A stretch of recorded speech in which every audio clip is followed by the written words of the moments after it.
नमस्कार साथियों, जय Hind, Vande Mataram.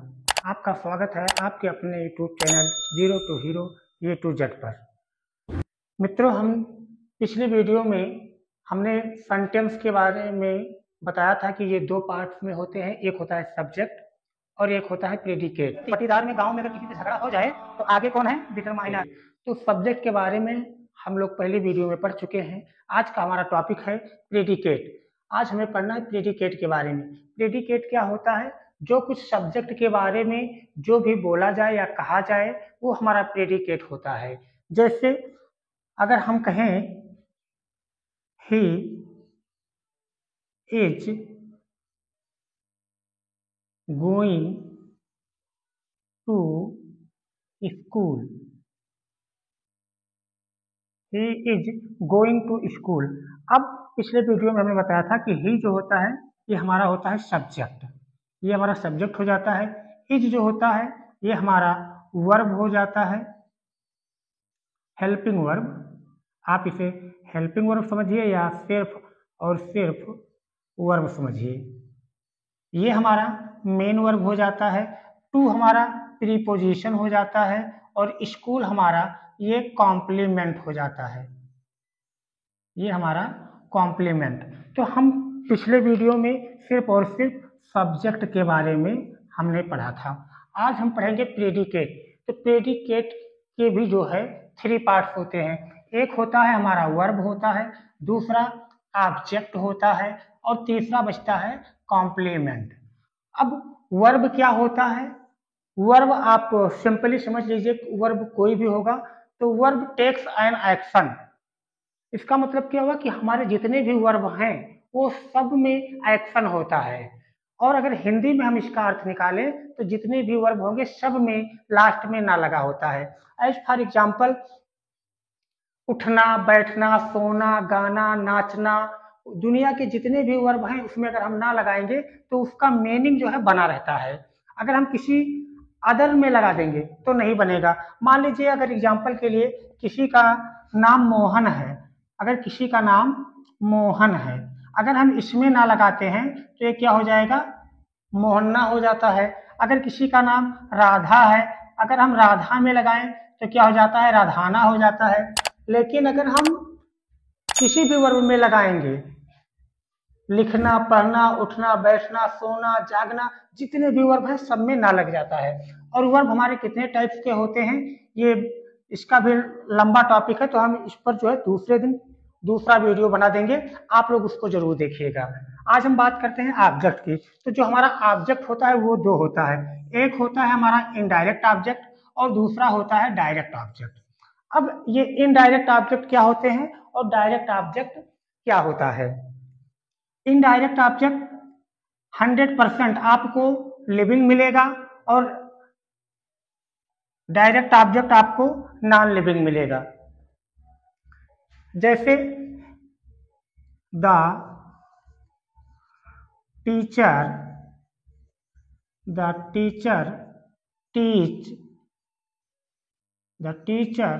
Teach us English in the morning. The teacher teach us English in the morning. अब अगर हम इसमें पहचाने कि हमारा सब्जेक्ट क्या है, प्रेडिकेट क्या है, तो अब अगर इसमें सब्जेक्ट की बात करें तो हमारा सब्जेक्ट क्या हो जाएगा? The teacher. टीच क्या है? ये हमारा वर्ब है, मेन वर्ब है। अस क्या है? इनडायरेक्ट ऑब्जेक्ट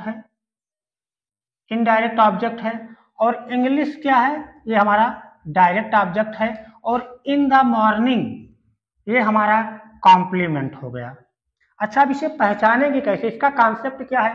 देखिए, अगर हमें सब्जेक्ट और प्रेडिकेट को अगर अलग अलग करना है तो सबसे पहले हमें क्या जानना होगा?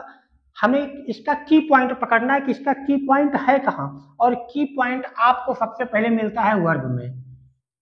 कोई भी सेंटेंस हो, उस सेंटेंस में अगर आपको वर्ब मिल जाए तो वर्ब के पहले, अच्छा वर्ब अब चाहे कोई भी वर्ब क्यों ना हो, चाहे आपका हेल्पिंग वर्ब हो, चाहे मेन वर्ब हो, लिंकिंग वर्ब हो, ऑक्सिलरी वर्ब हो, फिनाइट वर्ब हो, नॉन फिनाइट वर्ब हो, कई सारे वर्ब हैं। तो एक दिन हम वर्ब पर एक वीडियो बना देंगे, इससे सारे डाउट्स आपके क्लियर हो जाएंगे।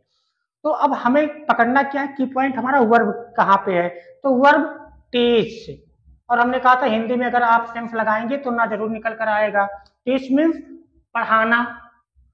अब इसमें देखिए ये हमारा वर्ब हमें मिल गया, इसका मतलब क्या हुआ कि वर्ब से लेकर इधर जितने पार्ट्स हैं ये सब हमारा हो गया प्रेडिकेट, ये सब हमारा क्या हो गया, प्रेडिकेट हो गया।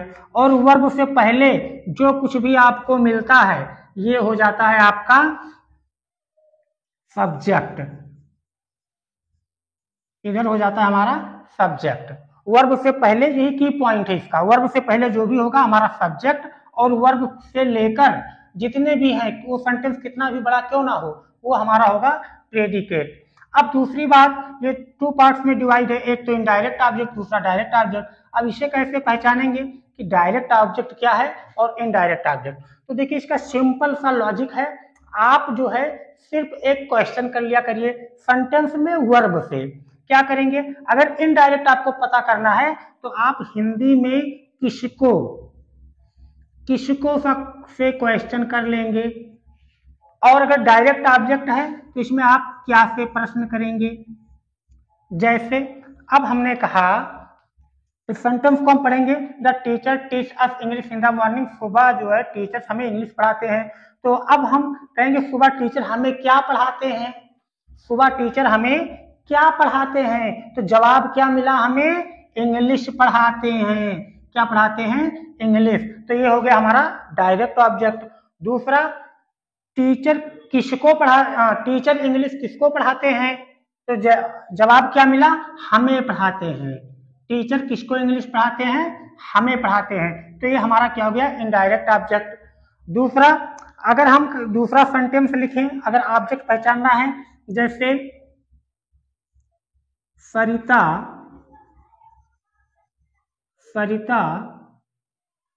इज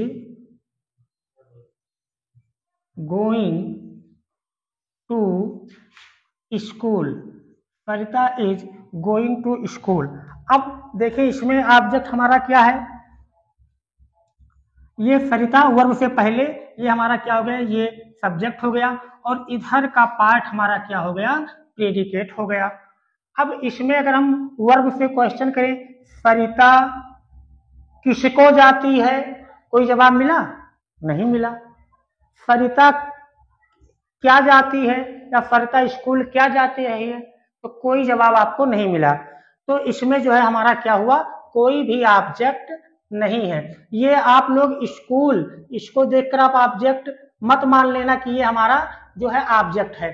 ऑब्जेक्ट क्यों नहीं है, क्योंकि जब तक क्या या किसको का प्रश्न करने के बाद अगर आपको आंसर नहीं मिलता है, it's means this sentence have no any object. अब एक तरीका और है कि हम इनडायरेक्ट और डायरेक्ट ऑब्जेक्ट को कैसे पहचानेंगे। अच्छा, एक कॉन्सेप्ट और भी है, हमेशा इनडायरेक्ट को पहले रखेंगे और डायरेक्ट ऑब्जेक्ट को बाद में रखेंगे। दुनिया में कोई भी चीजें होती है तो वो पहले इनडायरेक्ट होती है, उसके बाद डायरेक्ट होता है। इसको जो है आप एग्जाम्पल से देखेंगे।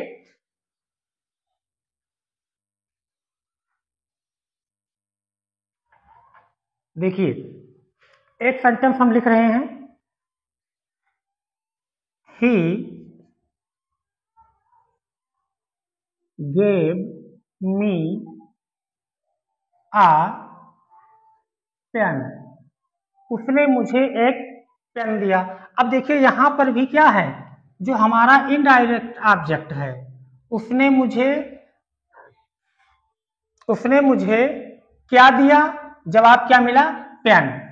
ये हमारा डायरेक्ट ऑब्जेक्ट हो गया।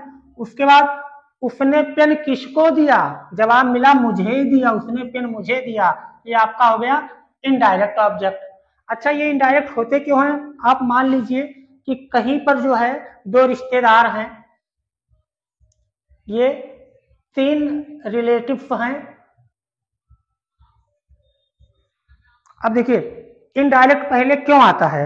अब मान लीजिए इनकी जो है, इनके यहाँ रिलेशन है और इनका रिलेशन इनके यहाँ है और इन दोनों का भी जो है कोई भी रिलेशन नहीं है।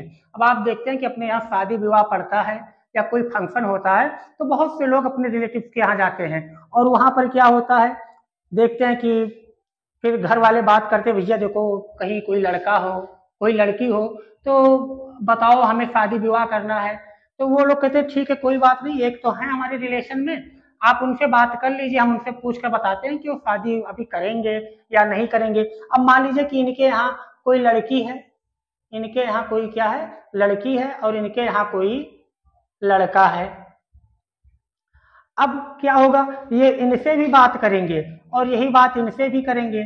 तो अभी क्या है, अभी बात डायरेक्ट नहीं हो रहा है, अभी इनडायरेक्ट बात हो रहा है, अभी इनडायरेक्ट है। अच्छा अब ये इनसे बात कर दे कि हाँ भैया इतना शादी शादी विवाह वो करेंगे लेकिन इतना ये लेंगे उतना वो लेंगे, लड़की वालों को भी बता देंगे इतना देना पड़ेगा। अब जब डेट फिक्स हो जाएगा और शादी का डेट फिक्स हो गया, शादी हो गया, अब सोचो ये जो लड़का वाला है, अब ये मान लीजिए ये इनकी बुआ है, बुआ के यहाँ सभी लोग इकट्ठा हुए थे। अब ये जो लड़की वाला है, अब इनकी शादी हो गई है, अब लड़का वाला क्या करेगा, सीधा सीधा अब बुआ के यहाँ नहीं जाएगा। शादी होने के बाद ये क्या हो गया, इसका ससुराल हो गया, क्या हो गया, इसका ससुराल हो गया। अब ये सीधा क्या करेगा, सीधा आएगा अपने ससुराल। अब बताओ आप लोग, क्या अब ये बुआ के यहाँ जाएगा पहले ससुराल अगर जाना है तो, क्यों, क्योंकि अब हो गया डायरेक्ट हो गया। तो दुनिया में जितनी भी चीजें होती हैं पहले सब इनडायरेक्ट होती हैं, कोई ऐसा चीज नहीं कि जो पहले। अच्छा आप लोगों ने सुना होगा लोग कहते जाते हैं जा रहे हैं हम उनसे डायरेक्ट मिल लेंगे। अरे डायरेक्ट कहाँ मिल लेंगे, डायरेक्ट कैसे मिल लेंगे भाई, आप उसे पहले से ही इनडायरेक्टली जानते थे किसी ना किसी प्रकार से, चाहे उसके बारे में सुना हो, चाहे उससे देखा हो या पहले उससे मिला हो, बातचीत किए हो, तब आप उससे डायरेक्ट, पहले आप उसके बारे में इनडायरेक्ट जानेंगे तब ही जो है आप डायरेक्ट उससे बात कर पाएंगे। तो अब यहाँ पे देखिए इनका रिलेशन क्या हो गया, डायरेक्ट हो गया। इसीलिए कोई भी अगर हमें कोई भी सेंटेंस बनाना है, कोई भी सेंटेंस लिखना है और उसमें अगर दो ऑब्जेक्ट है, एक ऑब्जेक्ट है तो आप चाहे जैसे भी लिखें, लेकिन अगर दो ऑब्जेक्ट हैं तो क्या करेंगे, सबसे पहले इनडायरेक्ट ऑब्जेक्ट को लिखेंगे उसके बाद डायरेक्ट ऑब्जेक्ट को। अच्छा एक चीज और भी बता देते हैं, जो डायरेक्ट ऑब्जेक्ट होता है वो 99.9% जो होता है वो लिविंग होता है, नॉन लिविंग होता है। क्या होता है, नॉन लिविंग होता है। नॉन लिविंग मतलब वो उसमें जान नहीं होता। और जो इनडायरेक्ट ऑब्जेक्ट होता है इसमें 99.9% जो है ये लिविंग होता है, इसमें जान होता है।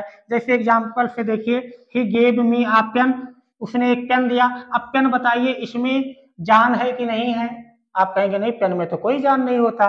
तब अगर जान नहीं है तो हमें क्या समझ लेना है कि डायरेक्ट ऑब्जेक्ट है। और जिसमें जान है, जैसे उसने मुझे दिया, मुझे, अब मुझे में क्या है, मुझ में क्या है, अब मुझ में जान है तभी तो आप लोगों को पढ़ा रहे हैं, नहीं तो कैसे हो पाता। तो क्या होगा, ये मी हमारा क्या हो जाएगा, इनडायरेक्ट ऑब्जेक्ट। तो आशा करता हूं कि आप लोगों को ये वीडियो पसंद आया होगा और आप लोग इसे लाइक कीजिए, शेयर कीजिए और सब्सक्राइब कीजिए। तब तक आज विजयदशमी भी है और विजयदशमी की आप लोगों को हार्दिक शुभकामनाएं। जय हिंद, वंदे मातरम।